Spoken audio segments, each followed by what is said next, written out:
Welcome back to another episode of the Academy Urban Sports Perspectives. Today's a weird day. We got internet issues, got all sorts of stuff happening, but we are here. We made it. So before we get into all things sports, how are y'all doing this week? Well, we got a Bears victory on Thursday, so we should be happy about that. Otherwise, everything's still all good. I'm all right. It's all right. It's okay. Yeah, I'm feeling great. I had a couple of glasses of wine, so I'm feeling really relaxed. So ready to do the show. That'll do it. Speaking of wine, I got a Bartesian. Congratulations. How do you like it? Well, it just came in the mail today. So oh, okay. It's our housewarming present to Spicy and dude. Right. Well, there you go. Yeah, Mr. Cedric.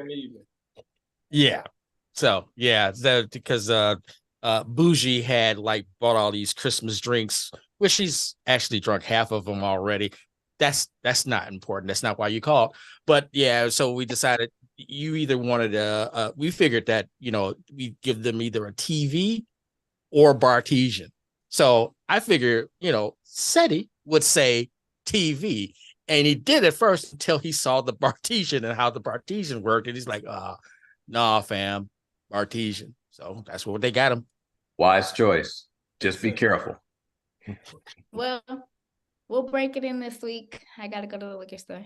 So anyways, I'm excited for that. But why don't we get into things? And Ultimate, you already brought it up. Let's talk about the Bears. They are fresh off of a win. Well, a couple days old now. But what was it? The Panthers, 16-13. Let's talk about it. My hand is up. Expecting to win? That had to be one of the worst played quarterback games I've ever seen. Well, there we go. I was trying to be all,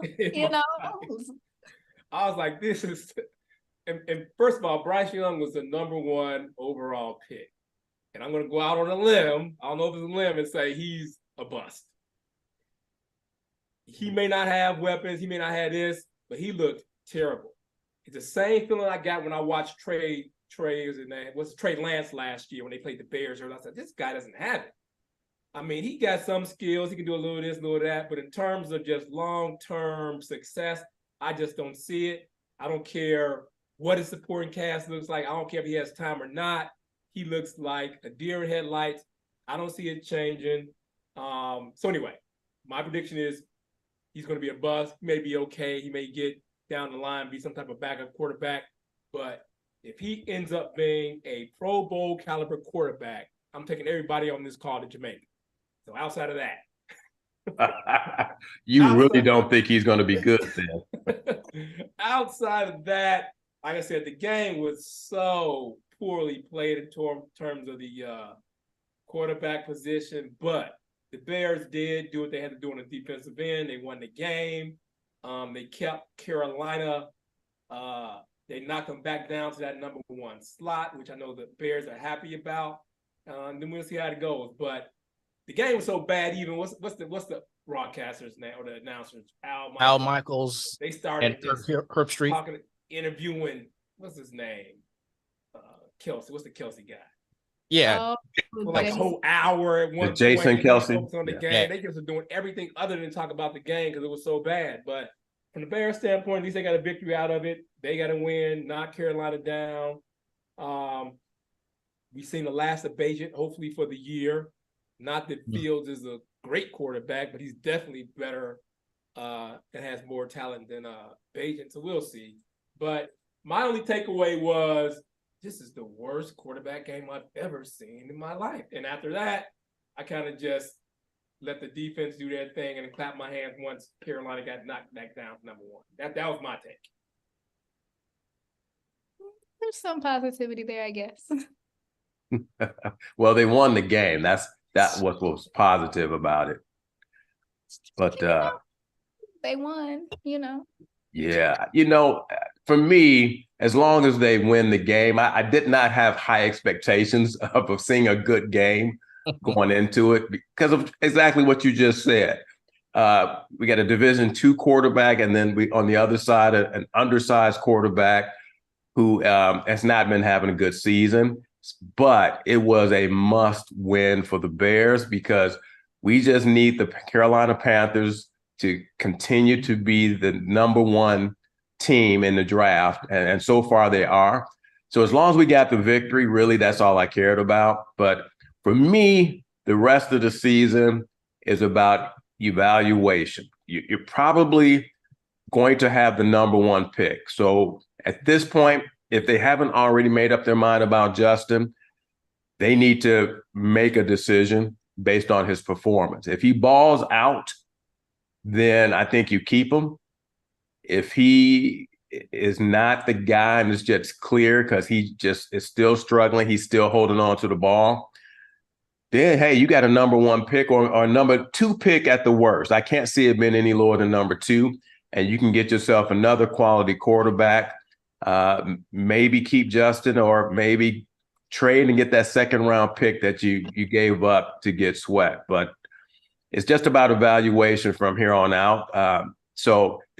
Here's the thing, though. So we're assuming that Justin is coming back for the Lions game on Sunday. That's a hell of a game to come back to because he's playing not just the best team in the division, maybe the second best team in the NFC, maybe, but they're definitely a top 5 team in the NFC. So that is going to be a difficult game for him to come back and do well in. Honestly, I don't expect much from him. I expect him to do what he does, to turn the ball over at least once and to probably take 3 or 4 sacks. So, but we'll see. I hope I'm wrong. I hope he can actually come in and maybe even learn a little bit from Bajan. Bajan showed us one thing. He took 0 sacks and no turnovers in the game against Carolina, if I'm not mistaken. So he showed us that the sacks that Justin Fields is taking is just because he's holding on to the ball too long. So hopefully Justin can learn to get rid of the ball faster. And if he does that, then we might have a shot at winning that game. But I just don't think he's going to get rid of that ball. And I think it's going to be a long day for Justin and the Bears on Sunday.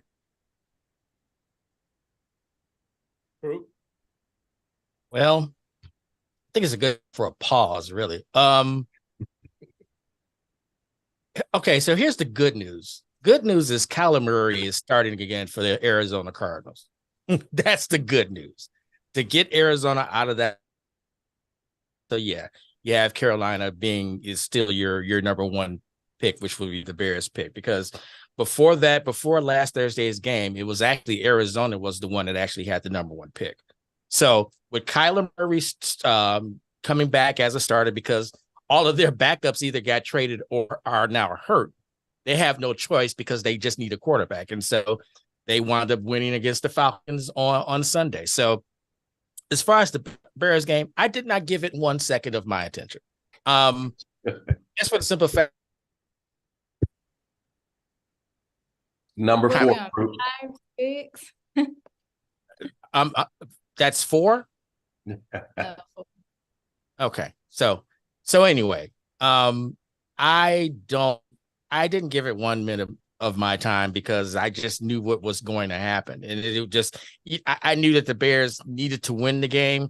And it's kind of fitting that they won the game 16-13 because it's really still 2 bad teams. And as far as the defense is concerned, yeah, the defense played great, but you guys have already said that the offense for Carolina kind of sucks. So let's just see what happens, because when they played a good offense in Los Angeles, I was about to say San Diego, like Jeff had me that Jeff, Ultimate Male, whoever your name is, said last time we did the show. Let's see what happens against Detroit, because Detroit just put up 41 against San Diego. San Diego. I did it again. It's Los Angeles. And I told you. yeah. Just San Diego Superchargers. Okay. So anyway, they just put up 41 against them. So honestly, I would actually prefer Tyler with you. I don't want.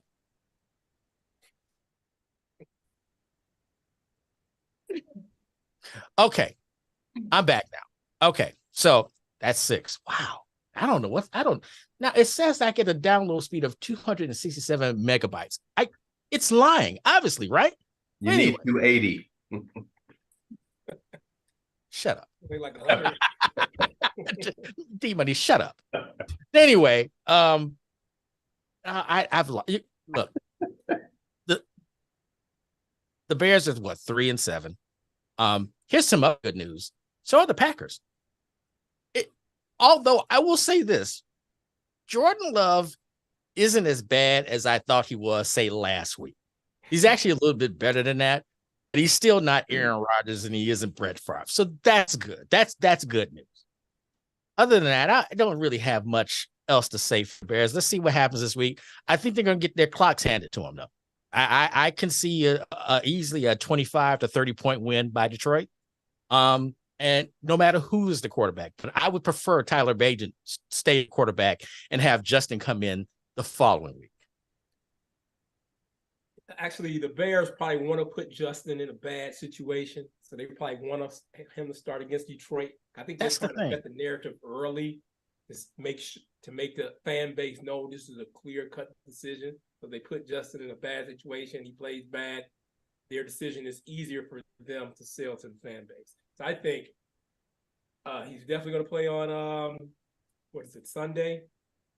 And and I think it's a conspiracy. I'm not a conspiracy theorist normally, but I think the Bears front office is definitely pulling some behind the same stuff in terms of the narrative they're trying to create behind Justin Fields and how he should look at Tyson Bagent in terms of kind of how he's getting rid of the ball out of his hands. I think they're throwing all those feelers out there to prepare everyone for saying, oh yeah, we're moving on.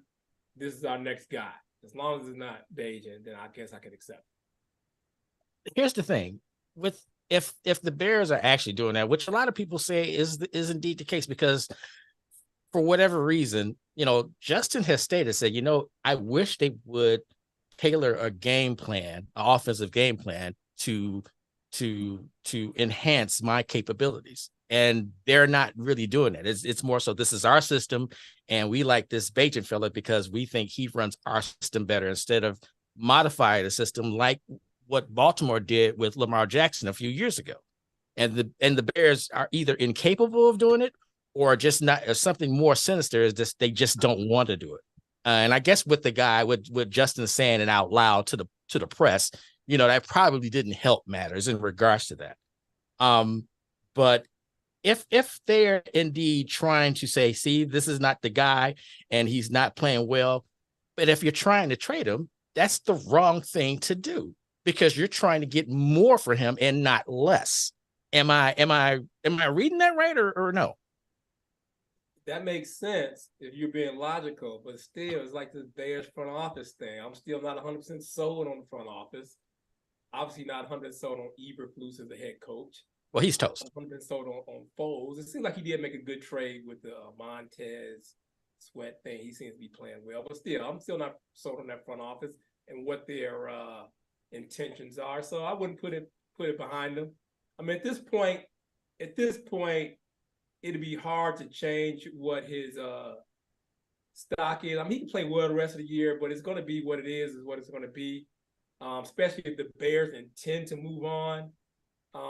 They're only going to get so much for in a trade. They're not going to get a number 1 pick, not even a number 2 pick, if they move on for Justin Fields. So I think that's secondary to them. I think it's easier for them to say, he's playing poorly, we're moving on, we want to draft whoever we get this number 1 or number 2 pick.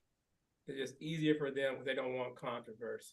They don't want the fan base rebelling, which is why I think they're scared to. This is a whole other conversation. I'm taking this at a tangent. which is why they'll never hire Jim Harbaugh, because I think Poles and the Bears organization is just way too conservative to even take that approach. He's more fit for someone like the Raiders or something like that. But yeah. But that's unfortunately, Harbaugh should be the Bears, but I don't think that they will hire him. 100%. He is a weird. He's a weird dude. 100%. Okay, I'm back.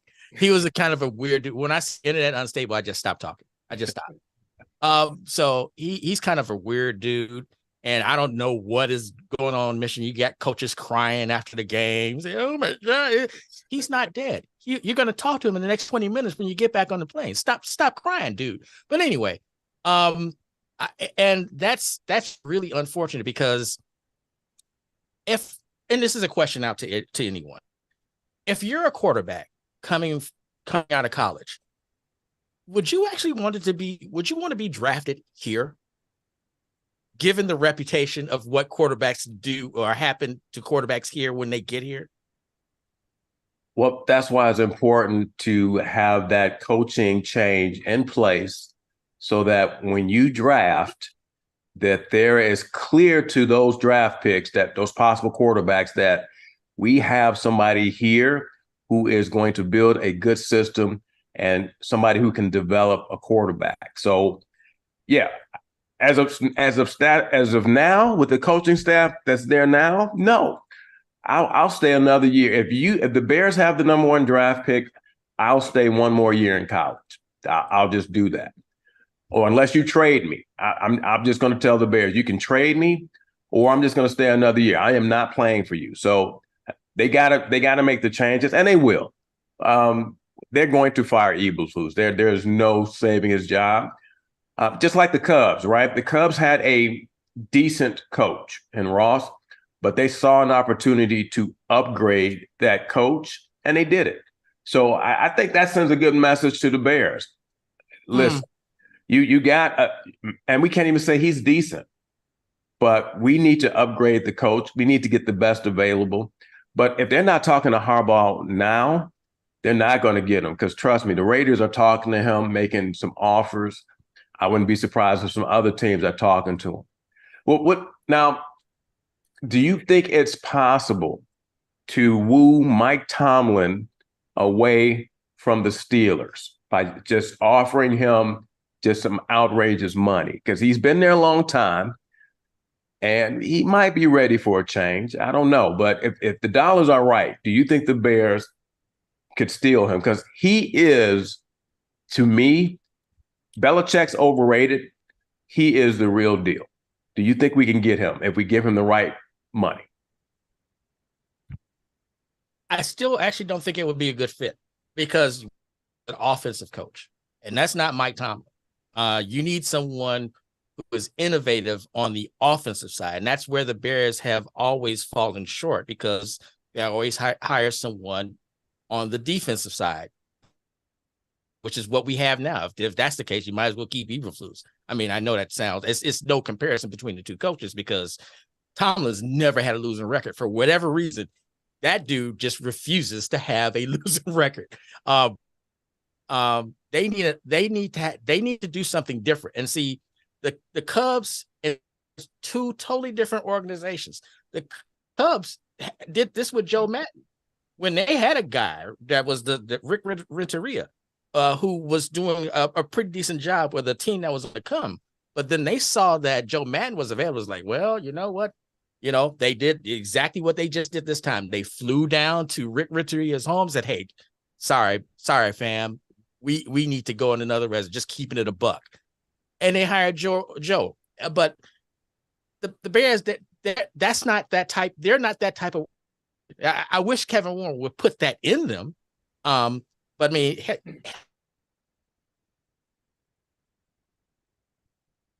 it's not a Bears move. Am I back now? Okay, I'm back now. Okay, can I change the over under?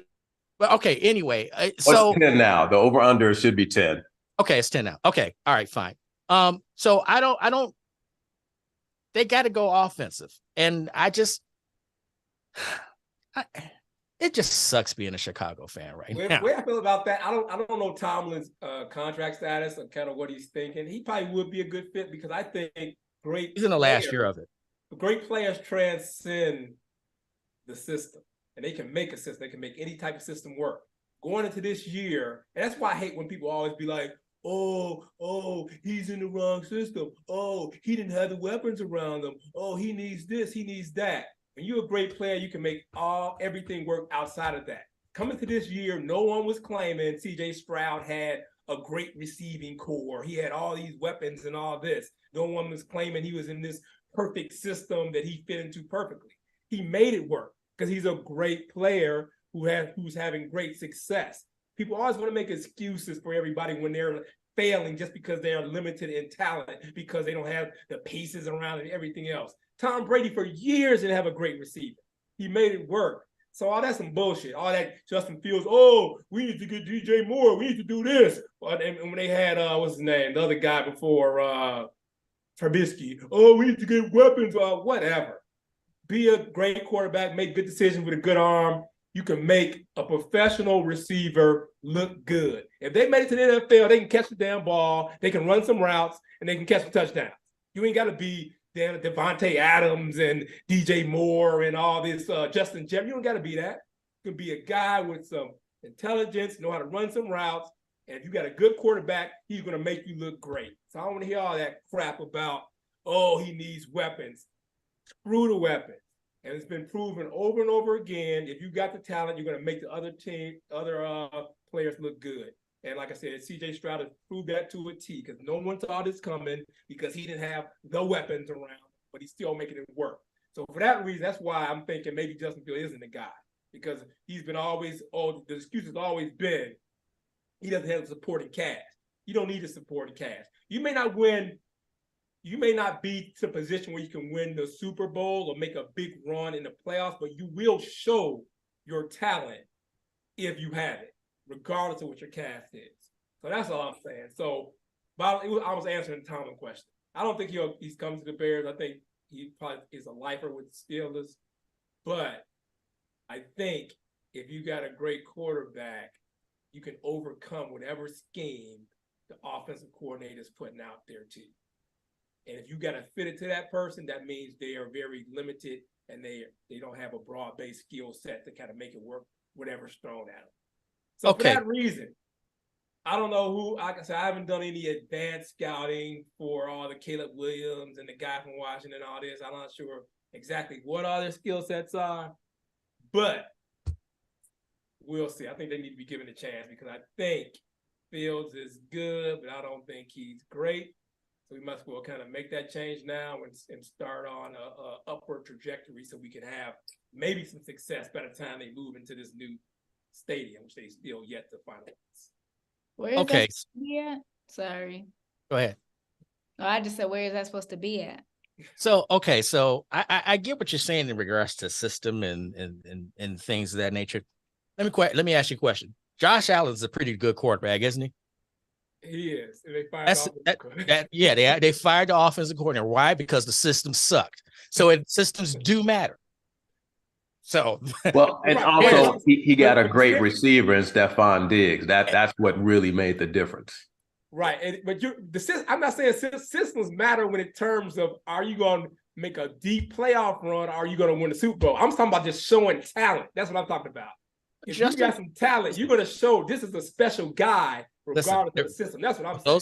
For those 5 games when they turned him loose last year, he showed that he had some talent. He had a lot of talent. He was running though. He was running like this. Hey, if your players aren't open, who are you? Like now he has better receivers. You realize that for those. You froze a couple of times there. Okay, so you realize before he got hurt, he threw 8 touchdowns in those 2 games, right? I mean, Yeah, so that it was against some limited that's defensive. that. No. You don't get to make that argument here, Jeff. We can't say that. You can't make that argument. Ultimate. No, you can't do that. It's either he threw 8 touchdowns in 1 interception or he didn't, and so he showed that he can do it. So again, when you have the system, and see again, I think there's some bad coaching. I'm not saying now. Look, I'm not saying it's not Justin's fault in regards to some. It definitely is. However, offensive coordinator, I think this is actually a bit over his head. So I'm not saying Justin Fields is not a good quarterback. I'm saying he's not a special quarterback. And it's only once every maybe 10 years when a non-special quarterback wins Super Bowl. You go back and look at the history of Super Bowls, is always a special quarterback, and you get the anomaly every 5-6 years when you have a Trent Dilfer or Flacco or somebody like that win. That's like every once in a while. If you want sustained success, you got to have a special guy, not the good guy, not the even very good guy. It's got to be like that special guy. And all I'm saying is he's good. He may even be very good, but is he that special guy that's going to be a pushing for the playoffs and making deep playoff runs on a consistent basis? That's what. So can I ask a question, Ultimate, about Justin Fields? He's got the skill set. He's got special skill set. I'll put it that way. 100%. But could it be that he is just a slow developer? I mean, see, here's what I've seen in professional sports. You got 3 years before you're either great or bum. They give you pretty much 3 years, whether it be basketball, whether it be football, especially football if you're a quarterback. After 3 years, if you are not what they projected you to be, you're bum. But sometimes it just takes longer than 3 years for somebody to develop, especially at that position, quarterback. That is the most difficult position to play in all of sports, because it's mentally so much you need to know and have to make so many quick decisions. So I still think I don't know if he's special to kind of just, I don't know if he's a special quarterback, if he's going to be the guy that will make your perennial playoff team, because it's hard to make it to the Super Bowl. But I do think the jury is still out on him. And I personally think if he leaves the Bears 2 years, maybe even 3 years down the road, he is going to be a special player for somebody. I unfortunately don't think it's going to be the Bears, but I think the jury is still out on him. Even if the rest of the season he sucks, I still don't think we still know exactly what he's going to be until he moves on to a different team. Okay, so my question to you all then is, how many special quarterbacks are there? Right now or in period? Right now. A handful. Mahomes, CJ Stroud. Now, when we say special, so, okay. So we're getting kind of murky a little bit here. And excuse me for saying that, Ultimate. You know what I mean? We're getting Prince because yes. we can say who's the Cincinnati Bengals quarterback? Joe Burrow. Mm-hmm. We can say he's special. Okay. I think but based off of Ultimate's definition, is he a guy that's going to get them to make them a perennial winner every year? I don't know. So I don't know if I can call him special. Ooh. Joe Burrow. Well, wait a minute. So the AFC Championship in the Super Bowl didn't? Well, let's see what happens this year. Everybody puts him on a pedestal. This year, he's looking very normal to me. He is not looking special to me. Did he look special Sunday? Yeah, he didn't look special Sunday. No. Yeah, so that's to me a special. What was that, Spicy? Do you have to look special every game? I mean, most of the games. No quarterback's going to be special every game. It's impossible. But I should see consistency. Tom Brady was special every year. Now, did they make it to the Super Bowl every year? No, but he was special every year, because to Ultimate's point, he never had, except for Randy Moss and some great tight ends, he never had great receivers. He had undersized, small receivers, and he still made the offense work. And we see how great he is now that he's gone and off of the Patriots, and how they can't develop Mac Jones. It wasn't about Belichick. It was about that special guy, Tom Brady. So it's hard for me to answer that question. Right now, I'm going to tell you, I see 2. Yeah, because 2 out of 30. Think about that for a second. 2 out of 30. Right, and who's been winning the Super Bowls? The ones with the special quarterbacks. Mahomes. I mean, like I'm saying, as long as you got a special quarterback in the league, they're going to win the lion's share of these Super Bowls. And I would stretch it out maybe a little more out of 2. I mean, you got the special, obviously, Mahomes. I think Justin Herbert is on his way because he's making people look good. His team is average. He's got weapons. He's got weapons. You cannot. He's got Keenan Allen and the other guy got hurt. I forgot his name, but he's got some weapons. But still, like Trevor, what's his name? Trevor Lawrence is subpar. I think he's a very average quarterback. Average. I think the whole draft class, I mentioned this last time we talked, is very average. The whole draft class, but I don't know. The special quarterback thing is obviously debatable. I think we can add. Who do you guys pick? Burrow and Mahomes? Is that the 2? Okay. So I would say Mahomes first, obviously. I would say Burrow. I would also say Josh Allen, because Josh Allen he definitely has the special attributes. But if you're talking just the top tier quarterbacks and Hurts, some people are saying Dak. No, that's not.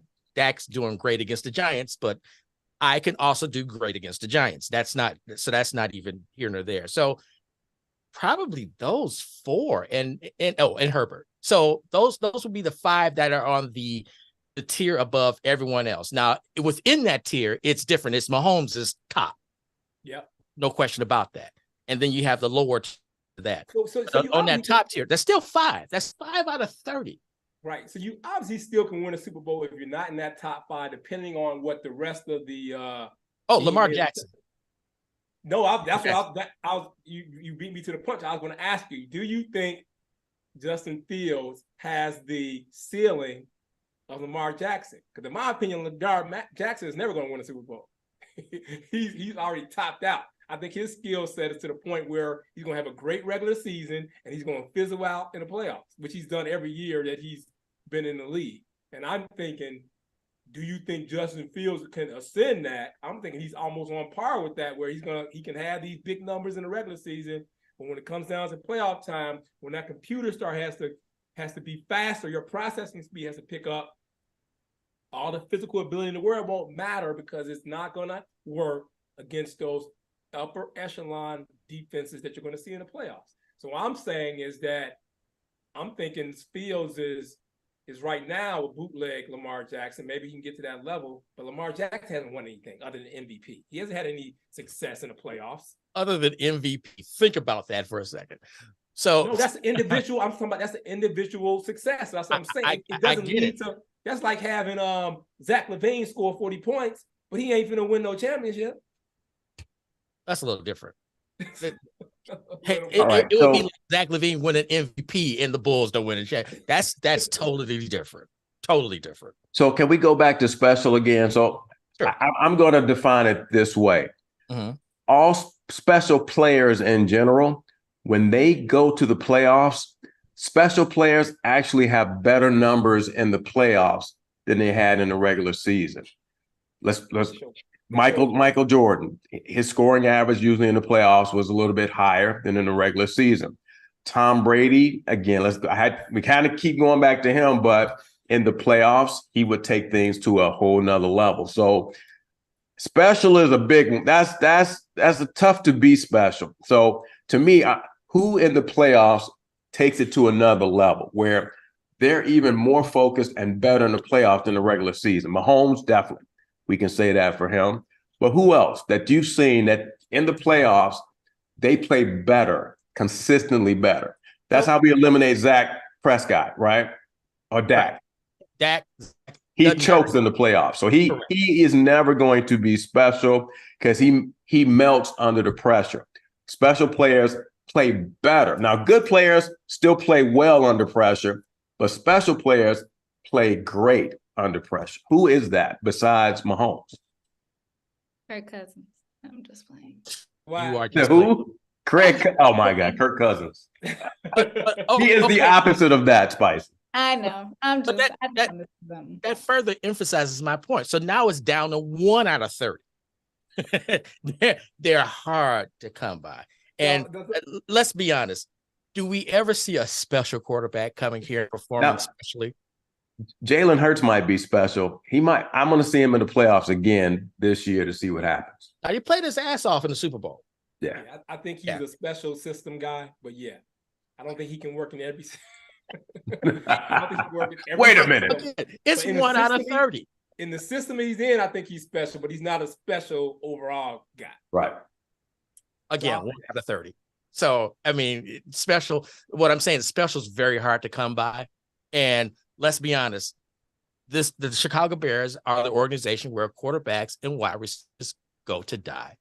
Right. And they got to change that narrative. And how they change, I know you said they need a new offensive, a brilliant mind on the offensive side and this and that. They need an offensive coach. I mean, they need an offensive head coach. They need I think they just need a special guy who can break through all the incompetence and still show as a great player and to change that narrative. They getting these subpar guys trying to work within these subpar systems. It's just not working out. If they get a special guy, he's going to transcend or break through all the inadequacies of the coaching staff, and that'll change that narrative moving forward. But they need to get the guy, whoever that guy is. I'm not smart enough to know that. They just need to be the guy. So can I ask you, here's another question that I put out to the class. Would Mahomes, with the coaching staff that we have now and the receivers that we have now, would he be special? Yep. I think so. I think part of our definition, at least my definition of special, is that you'll show yourself regardless of the talent around you or regardless of the people who are trying to coach you up. So I think he would be. Okay. I think he would be. I think Tua even look good here. I mean, Tua's a good quarterback. I mean, there's a lot of guys I think would look good here. Herbert would look good here. But Trevor Lawrence would be trash. Again, we're not saying good. We're saying special. We're saying special. Right. So yeah. I think Mahomes would right. And who's won the last 4 Super Bowls? We had Mahomes won a couple, right? Yep. Matthew Stafford, who was a very, very good quarterback, won. But not special, but he's good. He's not special though. No, he's not special in the terms of Mahomes, but he's one of those guys that if every other facet of the game is great, he can make it work. And that's how it was with the Rams that year. He won't melt under pressure. He can still perform. Yeah, he didn't shrink. Yeah. And he won the other. Yeah, so I guess my point is the way I'll summarize my point. My point is I'm comparing Justin Fields to Lamar Jackson. Is his ceiling just as high or higher than Lamar? Because in my opinion, Lamar is a great regular season guy. He'll put up the numbers. He'll always be pushing for MVP candidate. But when it comes to late December, early January, whenever the playoffs start, it's just not going to happen. And I'm thinking. I guess what I'm saying is I would like to see some quarterback rise to the level of MVP in the regular season here. What did he do to MVP? I would take that first. How deep in the playoffs did they go his MVP year? How deep did they go? Oh, they lost the first game. Exactly. It don't mean anything. He was doing it on his feet too. It was on his feet. That's what I'm saying. If you got a quarterback who's running, putting up all these fantasy numbers, he scored 56 points in my fantasy league. That ain't finna win you a Super Bowl. That's just not gonna work for you. And I think I'm maybe giving the Bears too much credit for this. Maybe they see that. Maybe they see that Fields is a fantasy guy. He puts up points in terms of these fantasy leagues, but is that the formula you need to win in January? And maybe that's what they see, and they say, because I remember last year at the end of the season when there was a small debate about, should the Bears consider keeping that number 1 pick picking the quarterback and getting rid of Fields. And it was like an uprising. Oh, no, God, Justin Fields is just greatest guy. He had such explosive plays last year. And I was like, no, I don't know. I'm not saying they should do it, but it's definitely something they should consider. But a lot of people think they were crazy to even think about it. So I'm thinking they should have thought about it, and maybe they should have picked C.J. Stroud or someone else. And I think this year, maybe they're thinking, okay, he can put up these big dynamic plays, but is that sustainable to get you through a playoff run? And maybe that's what they're thinking. So they're saying maybe we got to move in a different direction. So to answer your question about is Justin ceiling like Lamar, you said Lamar has reached his peak. So I would say we do have a little bit of a glimpse of what Justin could be based on the college playoffs. He got to a national championship, right? And he took out Trevor Lawrence in that on the route to that championship. So honestly, other than the Super Bowl, there's no bigger stage than the college football playoffs, really. I would say that just based on that, Lamar Jackson didn't have that pedigree. He went to a decent school, but they weren't trying to get to a national championship at that school. So I can just say because of the way Justin performed in the playoffs, losing in the championship to Alabama, that gives us a little bit of a glimpse of what he can be under the bright lights when he has to go out and perform. But obviously that's college. NFL is a lot different, but that's all we got to go on. So I can say maybe Justin may have a little bit of a higher ceiling. He just has to get there to kind of see what happens. But I think you put that guy under the bright lights. I don't think he melts. I think he can perform. His processing, his developing is just a little bit slower than we want it to be. I think maybe he might even be another 2 years away from being that guy that we want him to be, but we'll never find out because he won't be here. We'll see in these next 7 games. I'm gonna be open-minded. I'm not throwing him in the trash. I'm not gonna anoint him as the savior for the Bears. I'm gonna be patient these next 7 games and see how it goes, and then I'll make a very logical opinion based on kind of what I see at the end of the season. I got a quick question. Let me just throw this out. So I just looked at the Arizona Cardinals schedule for the rest of the year, and it's not easy. So, I mean, they played the Texans next, the Rams after that. Maybe they could win that one. Then the Steelers, the 49ers, and then the Bears. So here's my question. Yes. Knowing how difficult the Cardinals schedule is going to be for the rest of the season, do you want or should you let the Cardinals beat you if you're the Bears? Yes. I just said it. Yes. Oh, you knew where I was going with this. So yeah. Okay. The only way that happens if Eberflus has a guarantee that he's coming back as the coach. Because if he's not, he's going to want to win every game he can. If Foles says, look, man, you my guy moving next year, let's lose this game, get some picks, maybe he will take the game. But if he's coaching for his job, that's not going to happen. It's not. Also, let me just say this, to put Justin Fields on the plane with Lamar Jackson is actually kind of disrespectful. Which one? It's to Lamar Jackson. Yeah. Lamar Jackson is a Heisman Trophy winner. Yeah. An NFL MVP, and is only 26 years old. He hasn't even reached his prime yet. So no, it's not the same. We can only hope for Justin Fields to be an MVP candidate in the coming years or wherever he is. He may have the same type of physical traits and skills, but he has not reached the level of Lamar Jackson yet. It's not even close, actually.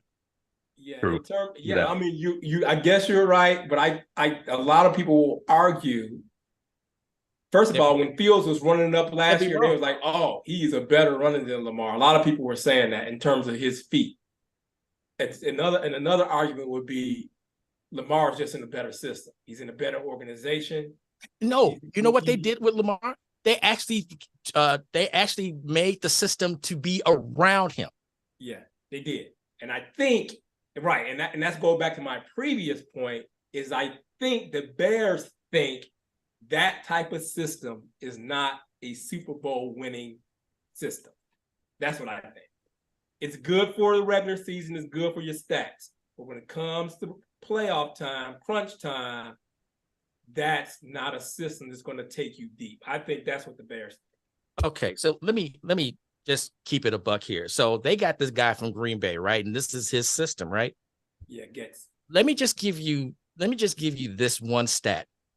Just remember, is when you talk about playoffs and stuff, and about this system is a playoff system. Yeah. Aaron Rodgers has the same amount of NFC championships as Rex Grossman. That's all I got to say. I've always thought he was overrated, but yeah, he's a numbers guy. So we saying he's not special. I never liked him. Aaron Rodgers, I never liked him. Aaron Rodgers is a first ballot Hall of Famer, 4-time MVP. Now he's special, but so I'm just Dan saying. Marino, but he never won a Super Bowl. And I love Dan Marino, but my point is, but he was special though. Dan Marino was special. But I think I think Aaron folded a lot in the playoffs. I think Well, to Bunny's point, do you show up on the biggest stage? And he was all doing all this little quirky stuff and doing his dark room stuff all the time and saying all his little weird stuff he does. But when it came down to crunch time, when you need to show up, he wasn't always showing up. He won that one time. Every other big game, he shrunk. That's what's against the Bears. Yeah, but again, but this is where the special argument gets kind of murky. Yeah. That's a 4-time MVP. That guy was special, right? Regular season MVP. But again, you got to get to the dance. If you don't get to the dance, it doesn't really matter. You're definitely not gonna win if you don't get there, right? I guess maybe I'm biased against him because he's a Green Bay guy and I don't like his personality. So maybe that's like altering my state of opinion. No. I mean, listen, for him getting hurt this year was great. Oh, dang. So I don't know. Yeah, the special thing, I got to think about it more. That wasn't supposed to be like one of our topics of discussion. I'm going to write down for next week some more of my points of what makes a special quarterback. In addition to one when he brought up about showing up in big games, I think there are a few other traits you need to have, but I need to give it some more thought just to really kind of hone in into what that is. But right now we can confirm, right? We don't. You froze up, bro. One is special. One. I thought you froze again. Listen. This was actually interesting. I do think we should post that question online and hear from other people what makes a special quarterback or what makes it special. Who is special in the league? Do we have the Bulls? Do we have what? I said, do we have to get to the Bulls? I was going to ask you all. I did want to talk about, not necessarily if y'all don't want to get into the Bulls, listen, because every time we do this, I try to lift up the mood a little bit, but I do want to know what y'all think about these, the in-season tournament. I'm going to pass on that one because it has not struck an ounce of interest in me, so I have absolutely no opinion on it. No, that's interesting because I've heard people say that it's pointless or just kind of like it. The courts look nice though, but I think it's cool. I like the courts, and I think the NBA needs to do any and everything it can to get the players interested in the regular season. All this, I hate the load managing. I hate the fact they can't play 82 games. Like, and I'm going to sound old, but I'm going to say it anyway, like they did back in the day when Jordan's era, he played every game.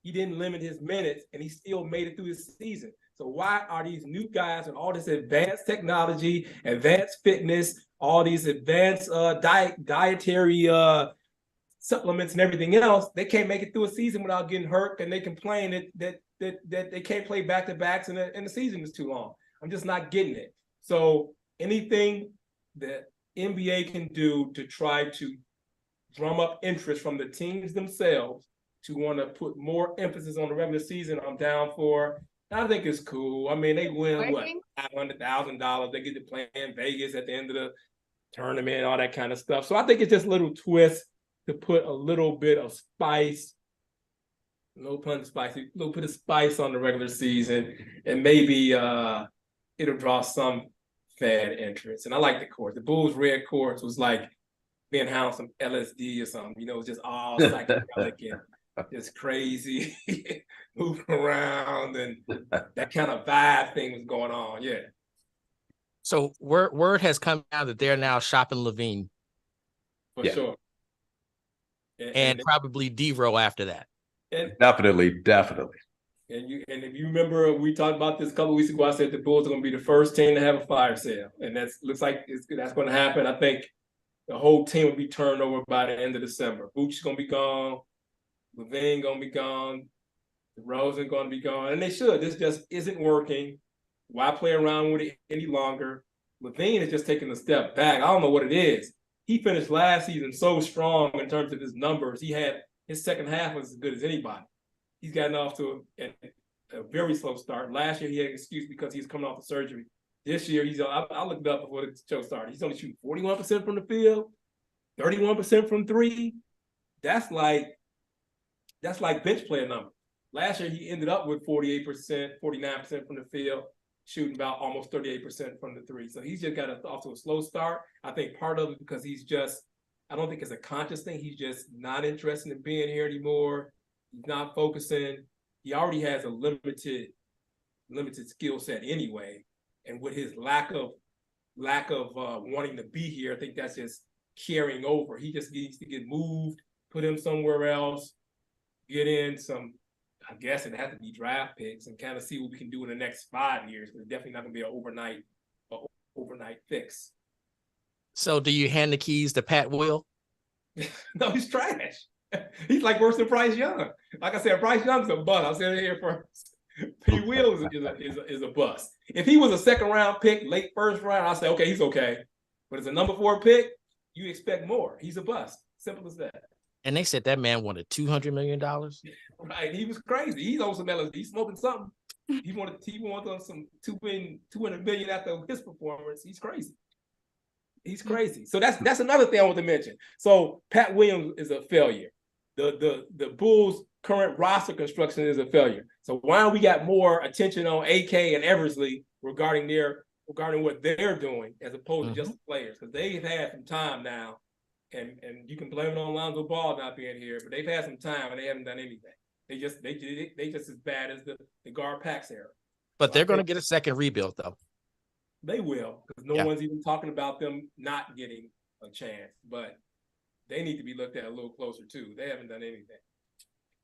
Yeah, but the owner of the Bulls, which is also the owner of the White Sox, just how he moves, man. If you look, unfortunately, we need new ownership. I hate to say it, and I don't know how that's going to happen. But you look at the White Sox and the Bulls, and their seasons are kind of identical. They both kind of have these real bad lulls, these terrible seasons, and then they'll build what seems to be a good team on paper, and they all underachieve. And then they go back through this rebuilding phase again. It's like it's got to be the ownership. Reinsdorf, he falls in love with people, and when he needs to cut the ties, he's slow to do it.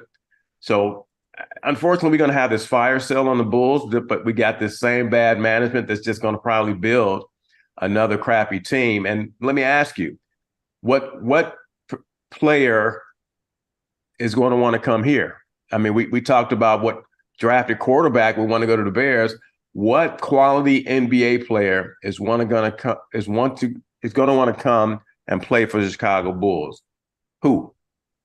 So I agree. It's just like when you look at some of the, like they said, potential landing spots with Levine, it was like the Lakers, it was like the Sixers. What was the other one? Either way, all of them were good teams.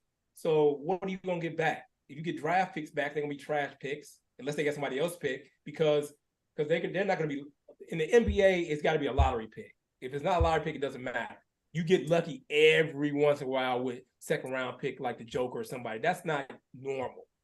The top players are all lottery picks. So if you trade them to all these teams that they're speculating, and then these picks are like 3, 4, 5 years out, the turnaround is not going to be anytime soon. So I guess what I'm saying is we better buckle up and just be ready for like this roller coaster that's on this like down, turn right now, because it's not going to be going up anytime soon. So quick before we move on to our categories. For the White Sox, I'm officially out. I'm done. I'm done. Should be for a couple of years. Yeah, I'm done. Until Reinsdorf sells the team, I'm done. The Jason Benetti thing was the final straw because he was the only person, him and Stone together were worth listening to in regards to doing games. And the fact that he had to leave his dream job, being able to broadcast nationally because he's very talented. Okay. I didn't get the backstory, but I know Benetti, he left or got fired, or whatever, or didn't renew his contract. I heard that, but I didn't get the backstory behind it. He had just signed a contract extension last offseason. But the Sox were like, you know what? Yeah, you're going to be here for like 120, 130 games, but we need you here for 162. But on the flip side of that, Steve Stone at one point missed 2 weeks. Not missed 2 weeks, was off for 2 weeks. So he did the same amount of games, but they didn't have that same issue with him. And the thing is, this is where the branding just sucks. You got a guy who is so good and does national stuff that boosts your profile, and yet they didn't want it because they're stupid. And so I'm tired of being led by stupid people. So that's why I'm done. So I need to find another team that I need to go to. It may be on the north side. I don't know, because they just did something that was ballsy, which the team on the south side would never do. So bleep them. I'm done with them until they sell this team. How about Texas, man? That's a good pick. Since you are in Texas now, you might as well root for them. Might as well root for them. Right. I don't know. I mean, I know they just won and all, but yeah, my interest in the Sox is down too. I think I'm gonna like turn the TV off for a while until some changes are made. I mean, I like a couple of players I like, but yeah, they gotta win over. They gotta win people back, and I think that's gonna be a while. And I think they're too dumb to do it. I think we said this last week, and I think we should apply it for the next time. We need to adopt some teams, because I can't listen to y'all be so sad. I've adopted the Texans, so that's my new team that I've just adopted with CJ Stroud. Okay. And the black head coach that they have. So I've adopted one. So y'all just got to adopt one now. I'm gonna adopt the Cowboys. That's a good one. Yeah. The Vikings are still my team though. Despite my hat, I felt so welcomed in LA and in the stadium, and all the fans were so nice and gracious and like exchanging hugs and everything. But I'm not going to go that route. I'm going to be a little closer to home, a short little drive, and I can make a little short road trip right into the division. It's in the Midwest, the Detroit Lions. They're on the road. Midwest, Detroit's damn near like Chicago, Motown, the birth of Motown sound. So yeah, that's where I'm going. I'm going to adopt Detroit as my team. In fact, I'm going so far with them, I'm probably going to be rooting for them against the Bears Sunday.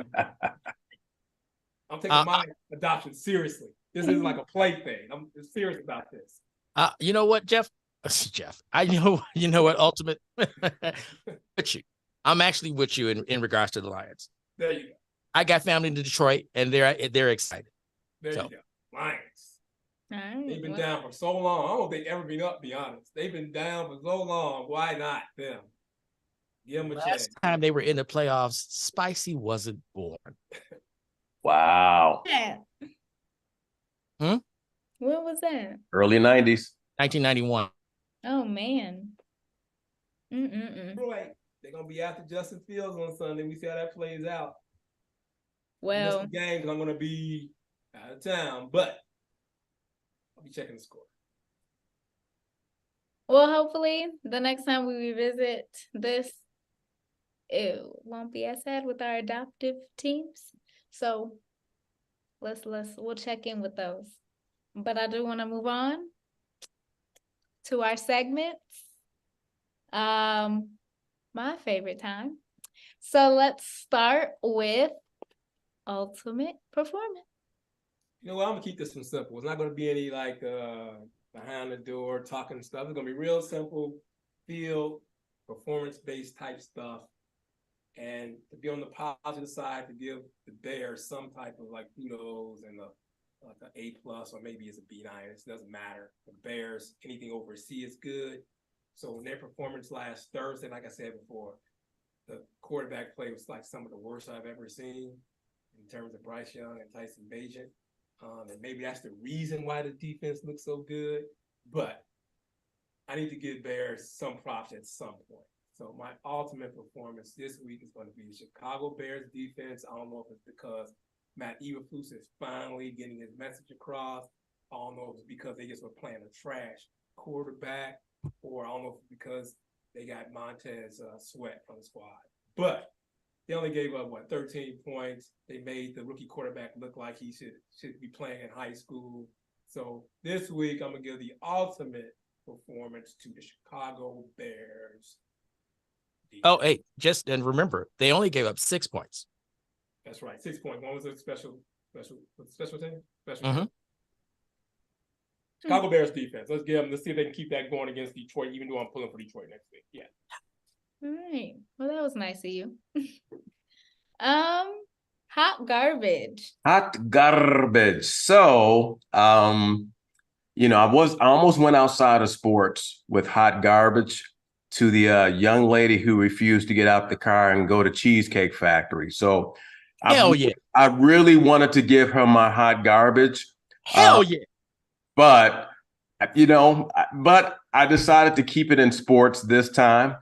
And so, and I think this person deserves it. So my hot garbage pick for today is James Harden, because he is team cancer.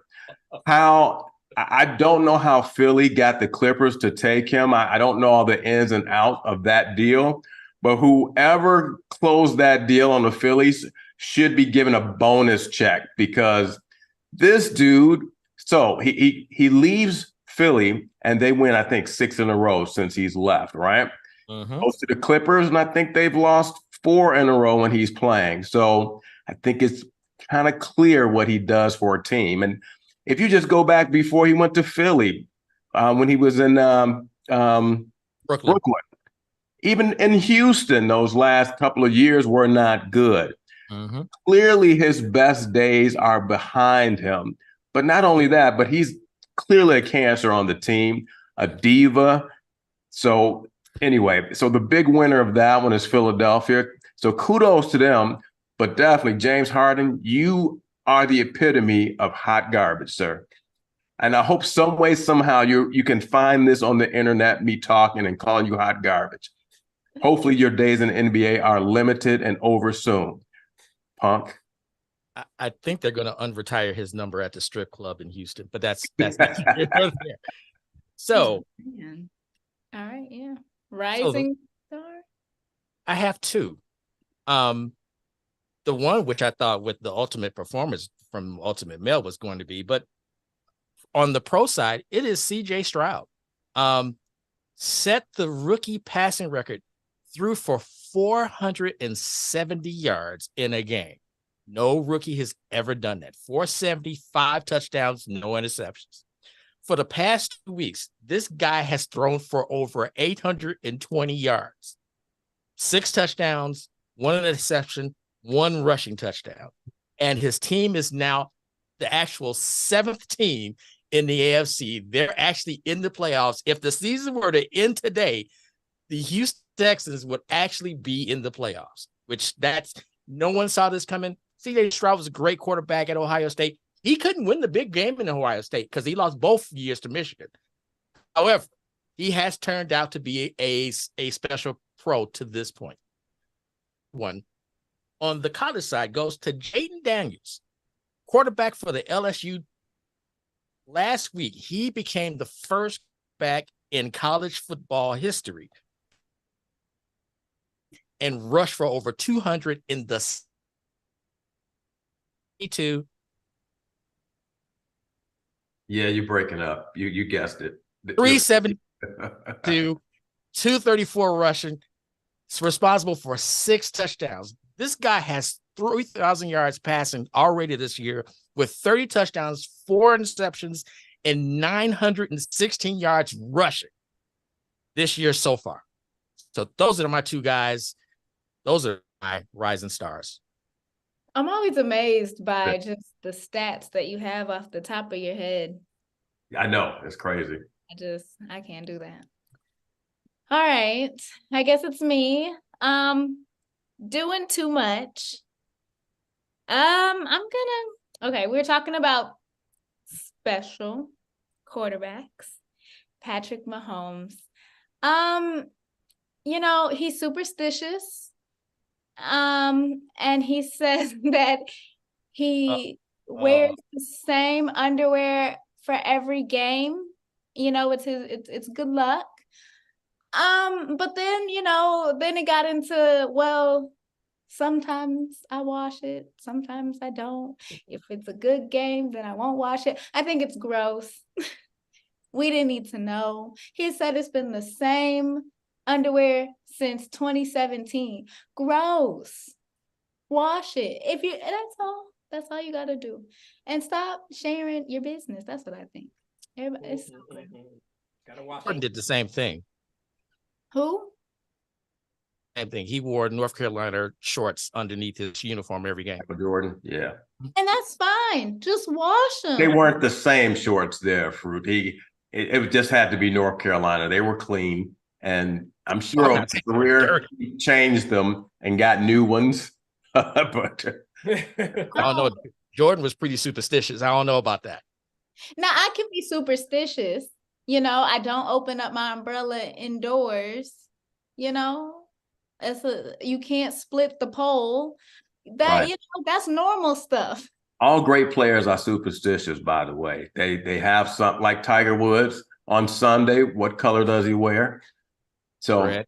If you put him in a different color on Sunday, I guarantee you he would not be able to close the deal. So that's kind of normal. Superstition's fine. Just wash your underwear. Yeah, they be sweating.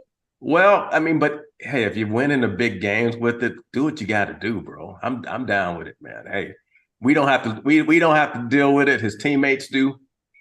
So We just didn't have to know. That's all that I Yeah, said, yeah. I think. But anyways, yeah, he was my doing too much for this yeah.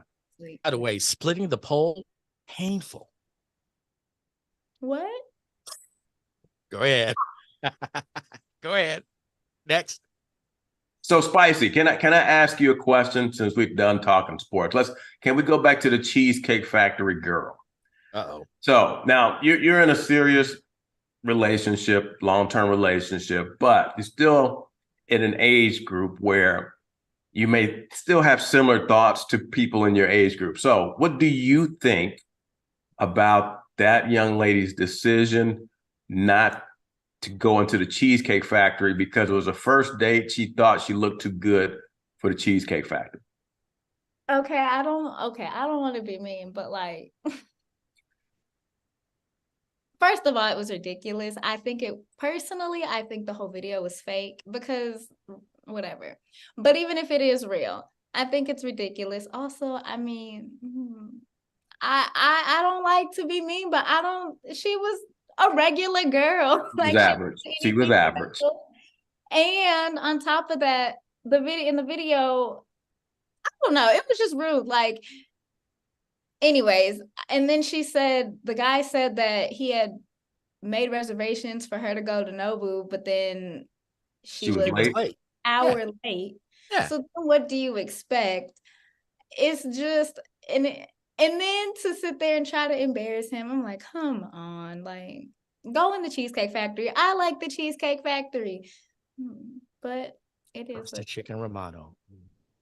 It is what it is. I thought it was stupid. And then it brought up so much stuff online, and people were like, oh, don't take me to the Cheesecake Factory on a first date. Where are y'all going? Exactly. Like, where are y'all going? And it, So so it's brought up the meme where the lady is praying for a good man, and then there's the Jesus saying, "Well, I sent you a good man, but you didn't want to go to the Cheesecake Factory." I saw that. So, Well, yeah. And I think social media now too, like there's a difference, right? Like if you ask, like, if I were dating and someone asked me to go on a date, yes, I have certain expectations, right? Like obviously, like you asked me on this date, simple things, somewhere we can get to know each other, somewhere, you're paying. Yeah, but it brought up so much other stuff about where people want to go, and there are things that I don't think are great first dates. The movie's not a great first date. Why? Because I don't know you. I can't talk to you. Simple things like that. The Cheesecake Factory. At least he didn't take you to like McDonald's or like Subway. Like, Lips. Anyways, yeah, that just annoyed me. I was so annoyed. yeah. All right. Good. That's the right way to feel about it. So Also, y'all are still in Chicago. The Grand Lux, is it closed? It's closing. closing in December. Actually, me and my daughter just went there last weekend, and it was very empty, as a matter of fact. And this was it was a Sunday night, but it looked very empty. So, I don't know what's going on, but obviously they can't pay the bills, so they got to close the doors. We've also lost the Signature Room here, which is here forever, and another restaurant called Esquire, which was kind of an offshoot of Cooper's Hawk downtown. So some restaurants are having a little bit of trouble keeping their doors open in Chicago, unfortunately. So not the Cheesecake Factory, though. They're doing all right. And the cheesecake has so many options. And the cheesecake is good, but whatever. It is. So Whatever. But yeah, that's all. Anything else y'all have to add or say or oh. We're gonna have by the next show, the Bears will have they're playing the Lions and the Vikings. My prediction at Detroit at Minnesota. So my prediction is that the Bears will be 2 more losses by the time we meet next, and then we'll see how the play on the field is with the quarterback. I'm predicting an upset Sunday. I got a feeling the defense is going to have a good day. Not that Justin's going to play great, but I think he'll be like Bajent just this past Thursday, maybe just play good enough. But I think the defense is going to have something in store for the Lions. So I'm going to go out on a limb and say I think the Bears actually get an upset victory. I'm saying the Lions can win by 20. All right, well, there you have it. Well, I guess we'll see in a few weeks. See if those predictions turned out right. Hopefully, we'll have more happier things to talk about with our adaptive teams. Oh. And we'll be back later.